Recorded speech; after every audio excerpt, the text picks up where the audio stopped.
someone walks into your life, and it feels like magic. They finish your sentences. They mirror your dreams.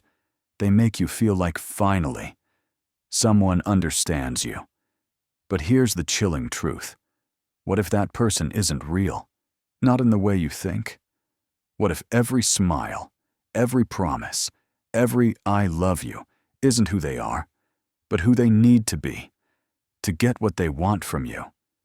This is the rise of the deepfake lover, not made of AI code, but of lies, manipulation, and masks so convincing they can pass as love until you're already trapped. In the next few minutes, I'm going to reveal the 7 red flags that expose a deepfake lover. These are the signs most people miss until the damage is already done. But after today, you won't just see them. You'll know exactly how to protect yourself. Because once you learn how to spot a deepfake lover, you'll never be fooled again. Red flag number 1, they move too fast to be real. On the surface, it feels like the romance you always dreamed of. Day 1, they call you special. Day 3, they're telling you they've never met anyone like you. Week 1, they're already saying the words, "I love you." It sounds flattering. It sounds romantic. But here's the truth. Real love doesn't sprint. It grows. And when someone speeds up intimacy this fast, it's not passion. It's strategy. The psychology behind it. This is what experts call love bombing, but with a deepfake twist. A deepfake lover doesn't just shower you with affection. They mirror you in a way that feels supernatural. They echo your favorite music, your childhood dreams, even your fears. It feels like a soulmate connection. But really, they're studying you like a script, replaying your own emotions back at you. Why? Because speed kills logic. The faster you fall, the less you question. Picture this. You meet someone online. Within 2 weeks, they're planning trips with you, calling you their forever, introducing you as the one. It feels like a fairy tale. But hidden inside that fairy tale is a trap. Because if you stop for even a second and think, wait, this is moving too fast, they'll double down. I just know what I want. And what I want is you. Sounds flattering, right? But in reality, that's not love.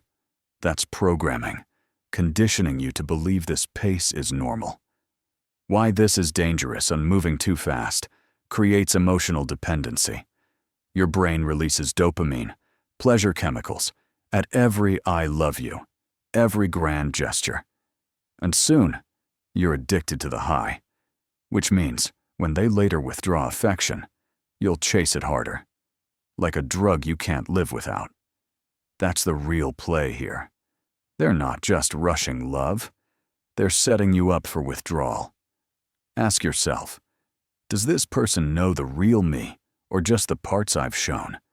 Are they matching my pace or forcing their own timeline? Do their words feel like genuine connection or like a copy-paste fantasy that could be said to anyone? If the answer feels off, trust that instinct, because love that's real doesn't need to be rushed.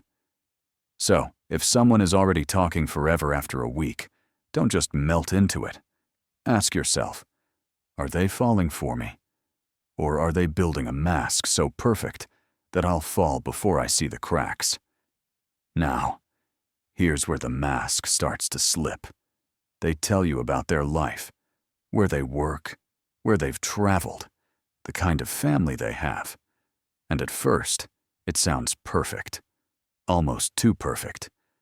But then, the cracks appear. The details change. Yesterday, they said they work night shifts. Today, they're suddenly a freelancer with flexible hours. 1 week, they claim they've never been outside their country. The next, they're bragging about trips to Paris and Rome. It's subtle at first, but deep down, your intuition whispers, wait, that doesn't make sense. Here's the thing. A genuine person doesn't need a flawless backstory. They'll admit flaws, mistakes, even boring details. But a deepfake lover? They build a script. They want to impress you, to hook you, to keep you believing. So when the story keeps shifting, when puzzle pieces don't fit, that's not romance. That's a warning sign. Red flag number 3, overly intense communication. But something feels off. At first, it feels flattering. The constant texts, the morning, good morning messages, the late night, good night, I'm thinking of you. Your phone lights up nonstop, and it feels like attention, like care. But then you start to notice something strange. The conversations, they don't actually go anywhere. Ask them a deep question about their past, they dodge it. Share something personal. They switch the topic back to you. It feels like you're talking, but not really connecting. And that's the trick. They overwhelm you with constant contact so you feel a bond. But the bond is hollow. It's not real intimacy. It's a performance. Here's the test. With a genuine person, long conversations build depth. You learn about their struggles, their quirks, their dreams. It feels magical. Like you finally found the person who sees the same future you do. But here's the unsettling truth.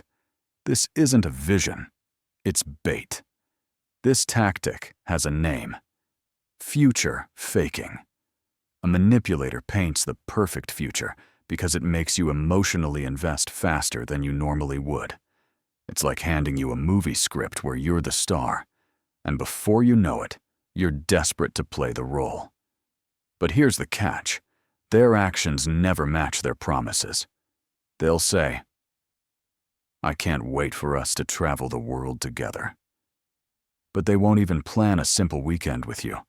They'll gush, I see us starting a family. But they avoid real conversations about commitment. They'll say, you're the one I want forever. But in reality, they're breadcrumbing you, keeping you hooked with a dream that will never materialize. Psychologists explain that this works because hope is powerful. But with a deepfake lover, the intensity is high, but the substance is missing. And that emptiness, that's your clue. Because real love grows roots. Fake love just floods you until you stop noticing the emptiness. Red flag. Number 4. The perfect future trap. Future faking. Close your eyes for a moment and imagine this. You've only been dating someone for a few weeks, but they're already talking about moving in together. They mention the names of your future kids. They describe the house you'll share, the vacations you'll take, the life you'll live. Together. It feels magical. Like you finally found the person who sees the same future you do. But here's the unsettling truth. This isn't a vision. It's bait. This tactic has a name. Future faking. A manipulator paints the perfect future because it makes you emotionally invest faster than you normally would. It's like handing you a movie script where you're the star. And before you know it, you're desperate to play the role. But here's the catch. Their actions never match their promises. They'll say, I can't wait for us to travel the world together. But they won't even plan a simple weekend with you. They'll gush, I see us starting a family. But they avoid real conversations about commitment. They'll say, you're the one I want forever. But in reality, they're breadcrumbing you, keeping you hooked with a dream that will never materialize. Psychologists explain that this works because hope is powerful. Hope is addictive. And when someone gives you a vision of a perfect future, your brain clings to it, even when the present reality tells a completely different story. So, how do you spot this red flag before it's too late? Here's the test. Ask yourself, do their actions today align with their promises for tomorrow? Because love isn't about building castles in the sky. It's about laying bricks, one by one, right here in the present. If someone only gives you words but no actions, that's not a partner. That's a storyteller. And in this story, you're the one being fooled. Remember, a healthy partner doesn't rush to promise you the world. They show you the world through small, consistent actions every single day. Red flag number 5, gaslighting disguised as apologies. Picture this. You finally gather the courage to confront your partner about something that hurt you. Maybe they ignored you for days. Maybe they flirted with someone else right in front of you. Or maybe they snapped at you when you didn't deserve it. You expect an apology, a real one? But what you get instead is a twisted masterpiece. They sigh, roll their eyes, and say, "I'm sorry you feel that way." Think about that. Did they apologize for what they did? Number. They apologized for your feelings, making it sound like the problem isn't their behavior, but your reaction. That's not an apology. That's gaslighting in disguise. Here's how it works. Instead of owning their actions, they shift the focus onto your emotions. Suddenly, you're the sensitive one. You're the dramatic one. And the real issue, their behavior, vanishes into thin air. Other versions of this fake apology sound like, "I guess I'm just a terrible person then." "Sorry, but you're overreacting." "Fine, I said I'm sorry. Can we drop it now?" Notice the pattern? Each one dodges responsibility. Each one turns the spotlight back onto you. Each one is designed to make you doubt your own right to be upset. Psychologists call this a bossing, deflective apology. It looks like an olive branch, but in reality, it's a smoke bomb meant to blur the truth and leave you questioning yourself. Here's the scary part. If you hear enough of these non-apologies, you start internalizing them. You stop bringing up issues. You tell yourself, "Maybe I am too sensitive. Maybe I shouldn't feel this way." And just like that, the manipulator wins, because silence is their goal. So, how do you spot this red flag before it poisons your self-esteem? Here's the test. A genuine apology has 3 parts. 1. They name what they did. 2. They acknowledge the hurt it caused. 3. They make an effort to repair the damage. If those 3 pieces are missing, what you've got isn't an apology. It's a strategy. Remember this. Real love doesn't minimize your feelings. It validates them. Real love doesn't hide behind fake apologies. It owns mistakes and works to rebuild trust.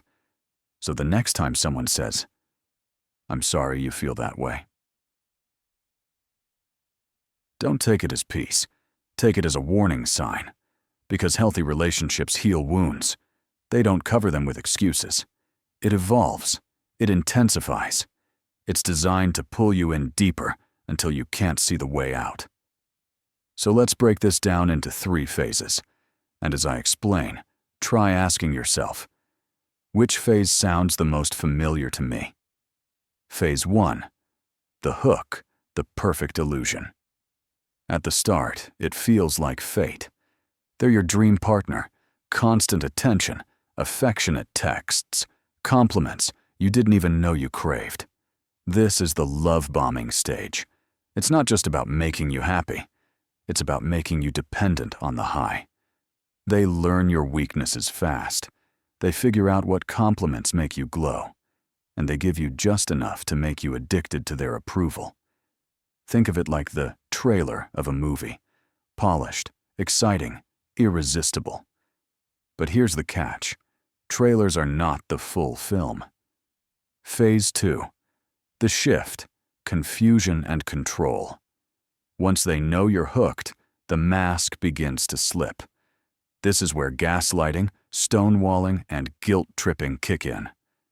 Suddenly, the partner who once praised you starts questioning you. The one who promised forever now punishes you with silence. And it doesn't happen all at once. It's drip by drip. So subtle, you start to think, maybe it's me. Maybe I'm the problem. That's the danger. Because the dopamine high from phase 1 makes you chase their approval harder. You're not just missing them. You're missing the version of them they used to show you. Phase 3, the trap, total dependence. By the time you reach this stage, the tricks don't feel random anymore. They've become a system. Love bombing isn't a surprise. It's the reset button they use when you're about to walk away. Gaslighting isn't an argument. It's a way to rewrite your memory so you stop trusting yourself. Future faking isn't sweet. It's the leash that keeps you waiting for a tomorrow that never comes. At this point, many victims describe feeling like a shadow of themselves. Your confidence is cracked. Your reality feels uncertain. And somehow, you believe you can't live without them. That's not love. That's psychological captivity. A quick story. Take Emma. When she first met her partner, he made her feel like she was living inside a romance novel. He'd say things like, "I've never met anyone like you. We're soulmates." But 3 months in, the mood changed. Arguments suddenly ended with, "You're too sensitive," or "You're remembering it wrong."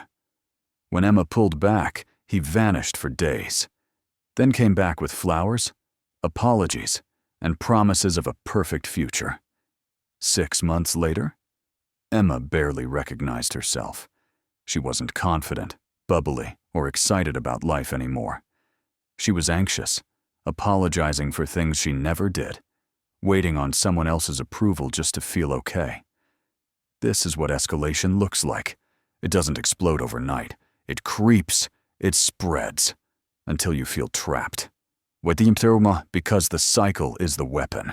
The tricks alone hurt, yes, but when you put them together, in sequence, they become almost impossible to spot until you're already in too deep. That's why knowledge is your shield. Once you see the pattern, once you recognize that love bombing isn't random and future faking is never a mistake, you start to break free. Because here's the truth. Real love doesn't need stages, masks, or manipulation. It's consistent. It's honest. It grows instead of shrinking you.